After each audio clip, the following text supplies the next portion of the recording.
bienvenue sur Symbole Vidéo, je suis Orkwild et aujourd'hui je retrouve Matt pour parler des épisodes 4 et 5 des Anneaux de Pouvoir, la série Seigneur des Anneaux. On vient juste de regarder le dernier épisode, on a pas mal de choses à dire. Ouais, on a beaucoup de choses à dire. Donc on commence cette vidéo avec notre fameux point presse. Donc les notes de ce 5e épisode sur Allociné, elles sont de 3 pour la presse et 3 pour les spectateurs. C'est assez moyen dans l'ensemble. Je pense que ça reflète assez la physionomie de cet épisode, qui était plutôt moyen. Voilà, mais on a beaucoup de choses à dire. Oui.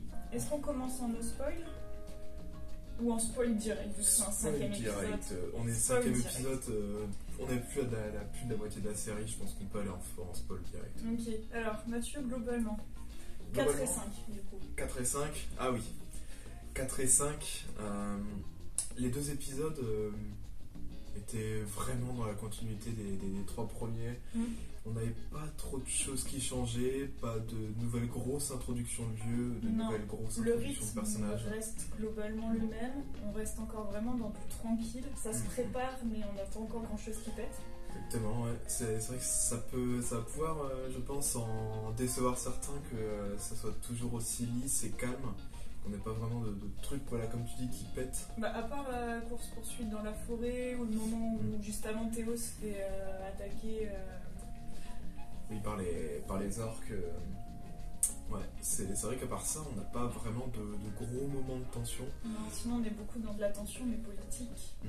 Politique, et ouais, c'est vrai, beaucoup politique et très centré autour des personnages et de leur propre intrigue. Les cheminements des personnages, comment chacun évolue, ça c'est très bien fait par contre. C'est très bien fait et heureusement que c'est bien fait parce qu'en 1h12 d'épisode. Pour l'épisode 5, oui, c'est vrai qu'il dure 1h12. Voilà, mais sur ces 2 épisodes, on n'a pas vraiment de grosses choses qui vont venir bouleverser la série, à part quelques petites révélations qui sont bienvenues. Quel genre de révélation du coup? Bah déjà, on a l'introduction d'Adar. Donc, qui se fait sur ces 2 épisodes, oui, sur ces 2 épisodes 4 et 5. Adar qui est un personnage qui m'a l'air plutôt intéressant dans l'ensemble, à savoir qu'il a cette petite facette de son côté sombre, mais aussi un petit côté de lumière qui cherche peut-être à détruire un peu, et ça va être très intéressant. J'ai pas trop senti le côté lumière de Adar, tu vois. Quand il parle dans la forêt et qui dit qu'il veut profiter du soleil les dernières fois parce qu'après il laissera l'ombre prendre le contrôle sur lui-même, c'est plutôt à ça que je pensais. D'accord. Et du coup toi alors quoi? Je l'ai pas ressenti comme ça. Mais alors moi pareil que toi, je trouve que il se passe des choses mais que ça pourrait être peut-être un peu plus rythmé. Il y a certains moments, bon, le scénario reste très bon, mais il y a certains moments où j'ai pas bien compris. Notamment ceux qui se cachent dans la tour, j'ai toujours pas compris pourquoi ils se barrent pas. Oui, c'est clair. C'est des choses comme ça, c'est la magie du scénario. Parce que tu vois, c'est on se rend ou on combat. Moi je dis mais cassez-vous. Oui, surtout que bon, ils peuvent fuir la journée, les orques ne sont les pas. Orques ne peuvent pas les attaquer la journée. À part s'ils se mettent en on a bien cagoulé. Vu que dès qu'ils étaient sortis de la forêt, bah, ils brûlent donc ils peuvent pas les suivre. Donc je me dis qu'ils pourraient clairement se casser la journée. C'est clair. Et surtout, bah, vu au rythme où ils avancent la nuit, ils pourraient pas vraiment faire quoi que ce soit. Mais... Voilà, parce qu'ils ont pas de bouffe. Quand on voit comment ils sont fringués, c'est limite des haillons, donc on voit pas trop comment ils pourraient déjà combattre. Et se rendre à un ennemi, c'est jamais trop une bonne idée. C'est clair, surtout quand on voit le traitement qui est réservé à Waldrick, c'est ça? Oui, celui qui s'est rendu du coup. Alors lui, pourquoi il est allé se rendre sans prendre l'arme qui sait côté OA? Ou alors même s'il la prend pas, pourquoi il dit pas aux méchants pour pas se... Oui, bah ça peut-être que ça interviendra dans le prochain épisode. Mais bon, voilà, le mec s'est vraiment rendu sans rien, sans une monnaie d'échange, sans... Juste, voilà, avec la promesse de la soumission. Mais bon, hein, le mec a l'air quand même assez certain de son coup. On voit vite que c'est pas une bonne idée, mais... Oui, c'est très clairement pas une bonne idée. Mais surtout, à son introduction dans l'épisode 4, je pensais vraiment que ce personnage allait venir un peu foutre l'embrouille. Bah, il fout bien l'embrouille au moment où il fait son discours contre Grenouille pour convaincre à peu près la moitié des gens de la tour d'aller se rendre. Mais ça, c'est la moitié, quoi. Oui, mais du coup, il claque un peu à ce moment-là, tu vois, quand il arrive, qu'il fait son discours. Bon, son discours, on n'a aucune chance à nous rendre, mais un discours quand même. Oui. Mais c'est vrai que je m'attendais plus à un travail de sape où le mec allait vraiment intervenir pendant la défense de la tour. Parce qu'on savait déjà que la tour allait être le théâtre d'un affrontement. Mais voilà, je pensais plutôt que, en tout cas sur cette séquence, il allait plutôt, sur ces épisodes, il allait plutôt essayer de faire de saper le moral, ou peut-être de pactiser avec l'ennemi dans le dos de Bronwyn. Oui. Enfin voilà, ça me semblait un peu étrange. Pareil. Après, sinon, il y a ce fameux moment aussi d'incompréhension avec, quand il s'appelle, l'elfe. L'elfe et le nain. Elrond, voilà. Elrond et Durin. Merci. Elrond et Durin, on en a un chacun, c'est bon. Elrond et Durin, oui. Elrond et Durin qui ont leur petite scénette à deux. Ah, tu veux dire le moment où Elrond dit à Durin que les elfes veulent le mithril? C'est ça. Oui, alors, ouais, j'ai pas compris non plus, parce que du coup, ils sont potes. Et Elrond, au lieu de lui dire que son roi l'a eu en traître et tout ça, il vient lui dire: mon ami, je t'ai trahi. Alors qu'à la base, pas du tout. Bah après, il est honnête. Oui, enfin, ouais, mais quitte à être honnête, dis-lui carrément la vérité, que t'es venu pour être ami avec lui, mais qu'en fait, les autres, ils avaient une autre idée derrière la tête, et que tu te retrouves coincé avec ton serment. Là, j'ai trouvé ça bizarre qu'il commence par je t'ai trahi, que Durin s'énerve pas, et qu'en plus, ça se. Enfin, tu vois, ça se règle hyper vite en mode: ah, t'inquiète. Non, c'est clair. Bon, après, ça reste du scénario, de l'écriture de dialogue, de personnages. Ouais, mais tu vois, vu la façon dont il développe tout le reste, et dont on prend vraiment notre temps sur tous les autres développements, j'ai trouvé étrange que ce truc. Ouais, ça a été très vite expédié, comme si, voilà, on devait passer à autre chose, c'est sur le cahier des charges, tac, on balance. Parce que tu vois, ils ont passé plus du temps à faire leur truc éclatable. Oui. Mais ça, par contre, non, c'est clair. C'est totalement clair. On peut enchaîner aussi avec, dans ces scènes un peu bizarres et étranges qu'on n'a pas vraiment compris, Isildur et le bateau. Je vois, oui. Oui, le fameux bateau. Oh, il était sur une barque. Et lui aussi, il était sur une barque. Il se planque sur le bateau vachement avant qu'il parte, quand même. Oui. Bah, après, il anticipe vachement. Hein. Mais il va rester planqué combien de temps sur le bateau? Il a quand même raison, tu vois, dans le sens où il doit se cacher, mais il est pas bien caché du tout. Le premier pleu-pleu qui rentre dans la cale, il le voit. Ouais. Et ensuite, c'est un peu Isildur, à chaque fois qu'il a une scène, il foire un peu. Là, c'est donne-moi cette lanterne, mince, la lanterne est tombée. Enfin, il a pas l'air très doué dans les scènes, Isildur. Surtout. Et après, le mensonge qui sort. Ouais, le mensonge. Pourquoi ment-il? Il était sur une barque. Puis le bateau a explosé. Après, on peut peut-être croire qu'il a envie de se rattraper par rapport à ce qu'il a fait à ses amis. Donc, pas essayer de mentir cette fois et pas essayer de faire un peu de la merde. Mais j'ai vraiment l'impression que là, ce mensonge, il sort de nulle part. Et t'as vraiment cette scène où t'as Elendil qui le regarde et il est en mode: qu'est-ce que tu racontes? Et après, il se casse. Mais t'as rien, t'as pas de suite. Oui, et après, il se passe rien, et ok, très bien. Et on le retrouve après avec les gardes. Oui, puis il y a aussi le moment où il va voir son pote là, pour normalement s'excuser. Tu vois de quoi je parle? Et qu'il se coupe dans ses excuses. Il dit: ah bon, tu peux me faire rentrer? Tu peux? C'est comique. Il n'y a aucune stratégie, il n'y a rien du tout. C'est vraiment de la scène comique, quoi. Mais... on se dit que ça va être un personnage qui va devoir sacrément évoluer dans le reste de la série pour devenir... c'est bien, tu vois, je trouve les évolutions de ces personnages, un peu comme avec Galadriel, Halbrand, Bronwyn, Arondir et Isildur, ils ont une grosse marge de progression en termes d'évolution de personnages. Et des fois, j'ai l'impression aussi que c'est un peu charcuté, qu'ils forcent un peu le trait, comme on a pu l'avoir avec Galadriel. À quel niveau ils forcent Galadriel? Dans le sens où elle a juste la fonction de vouloir se venger et de combattre les orques. Et du coup, elle a une grosse marge de progression pour arriver quand même à la Galadriel à laquelle on fait face au film. C'est clair. Dans les films. Voilà, c'est petit mot sur l'évolution des personnages. Mais en tout cas, Isildur, oui, il doit quand même beaucoup évoluer.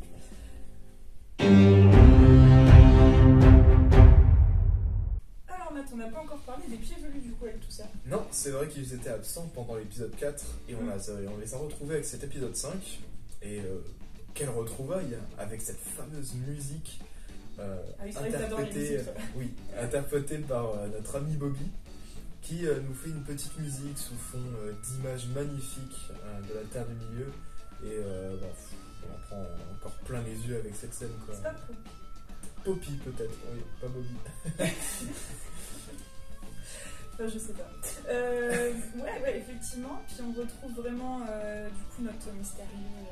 Oui, l'étranger, comme il s'est prêt à l'appeler. Qui commence à parler du coup. Oui, qui commence à apprendre un peu la langue commune. Et il était temps peut-être. Oui. Qui commence un peu à parler. À comprendre un peu le monde qui l'entoure, à dire qu'il veut être gentil. Oui, et qu'est-ce que c'est un péril, qu'est-ce que c'est tuer. Et tout ce questionnement est assez intéressant, et surtout quand il est mis face au loublier. Les espèces de loups sangliers chelous qui les attaquent dans la forêt, ouais. Quand il les affronte, c'est assez intéressant de voir que il leur fait une prise de catch absolument monumentale. Ensuite, il va totalement les repousser. Et après, on a cette scène où il semble peut-être un peu se guérir dans l'eau. Oui, on sait pas trop ce qui s'est fait à la main. Du coup, il y a tout le côté glacé, il glace Nori. Qui commence un peu à prendre peur de lui, de lui, en fait. Et tout ça, c'est assez intéressant sur le personnage. Ça nous en dévoile petit à petit. On connaissait déjà sa force. Oui, on avait déjà vu qu'il savait faire des trucs. Ouais. Mais là, vraiment, cette démonstration de force, surtout envers les loubliers et Nori. Puis surtout le côté avec la glace, ça montre qu'il maîtrise un peu quand même le truc. Oui, il a une grosse puissance, extrêmement puissant. Donc pour moi ça rebat quand même les cartes sur l'identité du personnage qui, on l'a vu, peut-être toujours Sauron, peut-être un mage bleu, mais certainement pas Gandalf, parce que Gandalf n'est pas aussi puissant que ça.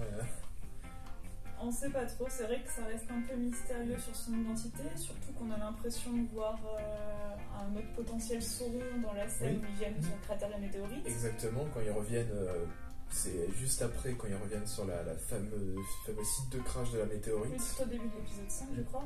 C'est ça, vers les 8 minutes, où on trouve donc ce fameux trio de personnages habillés tout en blanc avec de longs cheveux. 3 personnages un peu féminins. Féminins, ouais. Et on a. Il a l'air bien méchant quand même. Ouais, bien méchant. Hein. On semblerait être sur un petit Sauron ou un lieutenant de Sauron. En tout cas. Ça reste mystérieux. Ça reste mystérieux, voilà. À voir ce que la suite nous propose.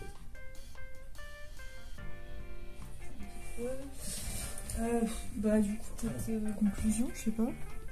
Donc, Orcoil, je pense qu'on peut enchaîner maintenant sur un peu ce qui a fait la plus grosse partie de cet épisode, Numénor. Oui, on voit encore beaucoup Numénor dans ces épisodes, les deux.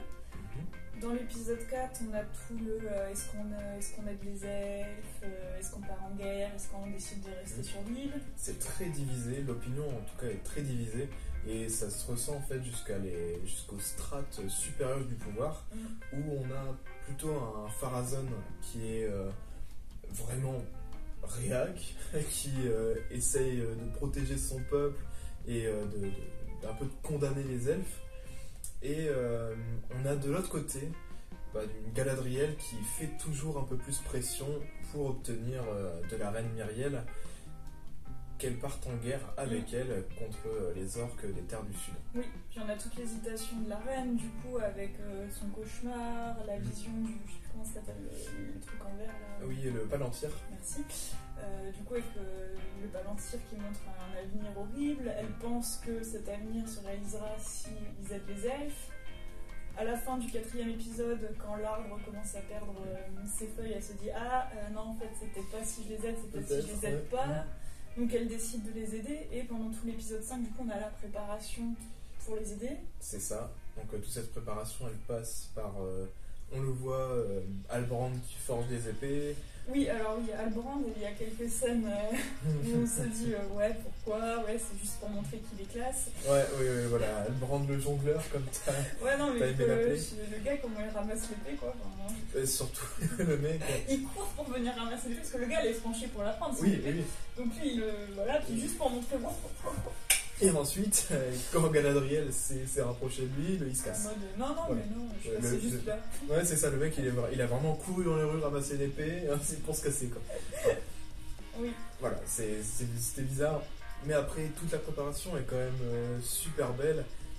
On a un peu moins d'infos sur la guilde des artisans, je crois qu'elle s'appelle comme ça. On les voit, On le voyait beaucoup dans le 4e épisode, donc un peu en force du peuple, entre gros guillemets. Oui, on les voyait plus là, on voit à peine les autres personnages en fait. C'est ça. Sur la préparation, les combattants. Malgré une petite scène entre le fils de Pharazôn et la sœur d'Isildur, une petite scénette qui m'a l'air vraiment une sorte de prisme du conflit qui oppose les deux gros partis au pouvoir. Donc on a d'un côté les elfes avec Isildur, Galadriel, tout ça, et de l'autre le clan des Númenóréens qui reste avec As-Pharazôn. Ouais. Mais finalement, dans ce 5e épisode, quand le fils de Pharazôn va le voir pour lui dire mais comment ça se fait que tu ne vas pas affronter les elfes, que tu ne t'opposes pas à ça, As-Pharazôn y répond d'une manière très simple et très logique, qu'il veut simplement ça pour le commerce, pour le pouvoir et pour un nouvel âge des hommes. Oui. Et il dit qu'ils ne vont pas combattre les elfes directement, mais qu'ils finiront sous leur pouvoir quand même. Exactement. Et donc ça, c'est quand même très révélateur sur la personnalité de Pharazôn, qui va être un futur... Un bon stratège. Un bon stratège et une sorte d'épine dans le pied de Muriel et de son père. Ouais, on sent bien l'opposition politique à ce niveau-là. Ce qui est intéressant, du coup. Effectivement. Et ça va être tout aussi intéressant de voir comment va évoluer la situation à Númenor une fois qu'Isildur et Galadriel... Et que la reine sera partie du coup combattre avec eux, parce qu'elle va quand même quitter Númenor. Oui. Le roi est en état de commander. C'est clair. Il peut se passer pas mal de trucs. Parce que bon, les voyages, ils partent en bateau, ils vont partir un petit moment quand même. Oui, c'est clair. Et surtout, ils partent pour la Terre du Milieu, ils partent quand même là pour peut-être au Styrit. C'est ça la tour de Styrit. Oui, donc ils vont partir un petit moment, il peut se passer pas mal de trucs à Númenor pendant ce temps-là. C'est clair. Donc, on reste dans l'expectative, on attend de voir ce qui va se passer, mais ça promet de belles choses. Mais on se demande quand même quand l'action va vraiment... Ouais, l'action, c'est une grosse question pour moi dans cette série. Est-ce qu'ils vont attendre l'épisode 8 à la fin pour nous proposer une grosse bataille? Ouais, parce que là, c'est vrai qu'on est quand même arrivé à l'épisode 5. La saison, elle va pas faire 30 épisodes non plus. Donc on se dit... on est déjà à 5 heures de blabla. Les scènes fortes en tension se comptent sur les doigts d'une main.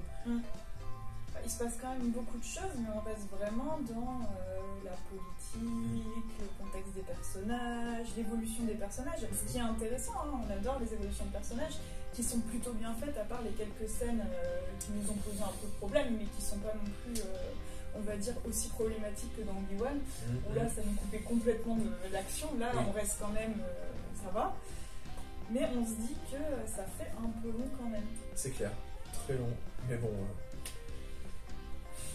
on peut pas y faire grand chose, de toute façon on a juste à regarder, mais on a de moins en moins envie de revenir, en tout cas moi de chaque semaine. Je m'ennuie de plus en plus devant ces épisodes. À chaque fois je me dis allez ça va, et puis non, on est encore dans présentation des personnages, oui je vais y aller, non je vais pas y aller, bon allez on y va. Ouais, ça commence à devenir un peu long. Alors Matt, t'avais très envie de parler d'Halbrand. Oui, parce que je ne pense pas que j'étais assez... dans le détail à propos d'Halbrand. Surtout que je me suis peut-être trompé un peu sur la personnalité d'Halbrand. Oui, tu pensais vraiment que ça allait être un Aragorn. Déjà, il a le physique de l'emploi. Oui. Clairement, là on reste là-dessus, la physique de l'emploi, il fait bien penser à Aragorn, même au niveau physique et tout.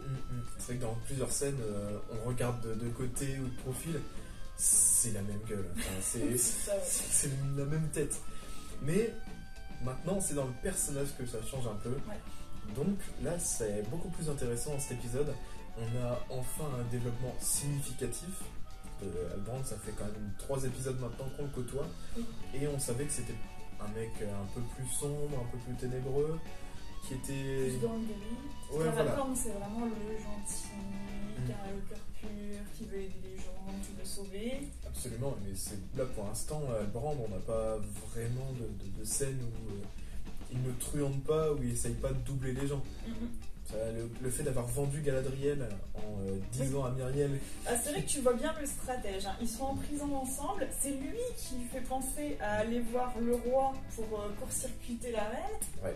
Et ensuite, il la balance. Genre, allez, va voir le roi. Et elle est partie voir le roi. Hein. Mais... Là, tu dis, wow. Quel stratège. Mais du coup, on a aussi cette part qui est développée d'Halbrand.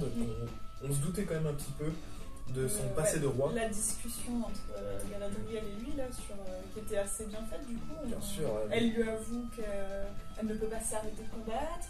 Lui parle un peu de son passé sombre, qui reste quand même mystérieux, mais on sent qu'il a fait des trucs pas cool. Ouais, c'est clair. Donc, est-ce que ça sera lié à Bronwyn et à Théo? Ouais, on sait pas trop, parce que sur le moment où il raconte qu'il a fait des choses sombres dans le passé et qu'elle n'a aucune idée de ce qu'il a pu faire, on a du coup en même temps la scène où ceux de la tour, enfin une partie de ceux de la tour vont se rendre à Hadar. Donc là, on se dit qu'il doit y avoir du coup un lien, ils ont dû se rendre, ils ont dû... Peut-être, ouais, donc ils ont dû... prêter allégeance à des méchants. Des trucs pas cool de leur côté. On sait déjà qu'ils ont combattu du mauvais côté. Oui. Mais est-ce que, du coup, il parle de ça quand il parle de ce côté sombre? Parce que ça, on le sait déjà, Galadriel le sait déjà, donc quand il évoque, quand il dit tu ne sais pas ce que j'ai fait, machin, il doit parler d'autre chose. C'est clair. Et du coup, de quoi? Bah là, la question reste entière. Mais bon, je me demande quand même qu'est-ce qui peut être pire que de s'agenouiller et de combattre pour Sauron. Mais ça doit pas faire quand même longtemps que les orques sont dans la région. Donc ça doit être quand même lié à un passé très proche. Donc on va pas être sur les parents ou les ancêtres d'Halbrand. On va vraiment se concentrer sur Halbrand et son côté sombre, les choses qu'il a lui-même commises. Donc, oui, il avait l'air de dire que c'était lui et pas un côté héritage familial. C'est ça. Parfois certains personnages portent le poids de leur famille, lui on a vraiment l'impression qu'il porte son propre poids. C'est ça. Et donc on reste dans l'attente aussi de voir comment va être développé ce personnage. Mais bon, on sent déjà que ça va bien péter à la tour. Enfin, on espère. On sait pas, hein, parce que ça pète pas trop pour l'instant. Surtout, j'espère pas simplement que pour cet épisode 6, ils vont pas nous pondre un épisode entièrement sur le bateau. Ah, j'espère pas. Parce que bon... Mais en plus, il est petit le bateau, il peut pas se passer grand chose. Ben oui, et surtout, on sait même pas s'ils sont séparés sur les bateaux, ils sont tous sur le même bateau. Ils avaient l'air d'être tous sur le même bateau. Enfin, comment c'était filmé, t'avais l'impression qu'Isildur était sur le bateau, Galadriel et Halbrand montent. Oui. Avec son père. Et ça serait peut-être enfin une occasion pour faire rencontrer Galadriel et Isildur, ou Halbrand et Isildur. Parce que Halbrand et Isildur, ils ont un peu tous les deux cette fibre de la roublardise qui sont un peu des roublards, enfin pas des roublards, des... Ouais. C'est des mecs plutôt sombres, mais... Oui, je vois ce que tu veux dire.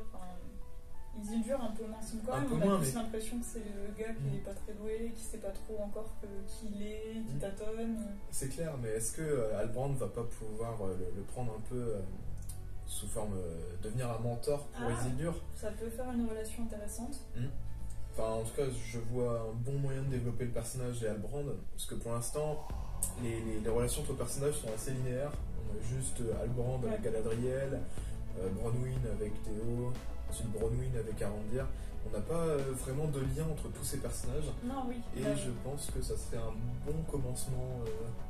Ouais, après là, je me dis que ça devrait quand même un minimum péter dans l'épisode 6 parce que la team Dagar, là, ils vont attaquer la tour. On les a vus arriver. Ouais. Donc il va quand même se passer des trucs. J'espère. Ils ont dit qu'ils sont à plusieurs jours de marche. Ouais, mais est-ce que tu penses que les Mérovingiens ils vont avoir le temps d'arriver à la tour avant que les autres attaquent? Peut-être pas quand même. La timeline peut-être différenciée. Oui. Enfin. Parce que si personne vient les aider dans la tour, ils sont quand même mal barrés. Ouais, c'est clair. Mais voilà, c'est ça, on n'a pas les questions malheureusement. On va devoir attendre l'épisode 6, l'épisode 7. Non, pas trop quand même. pour avoir tout ça. Mais juste On espère que ça va pas être trop long et que maintenant on va peut-être pouvoir commencer à passer sur de l'action.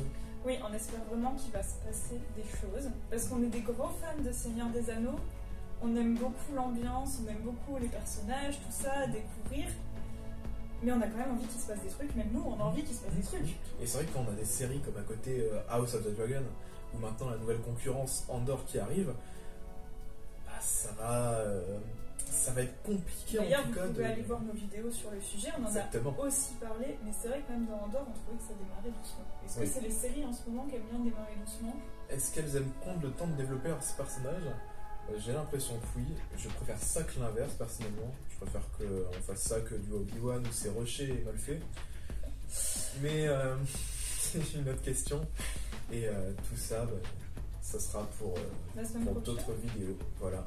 On espère la semaine prochaine revenir et dire ouah, il s'est passé trop de trucs. Voilà. Est-ce qu'on y croit vraiment? La question reste entière. L'avenir nous le dira. Donc on va vous dire à la semaine prochaine pour le prochain épisode des Anneaux de pouvoir. Et à bientôt. Salut!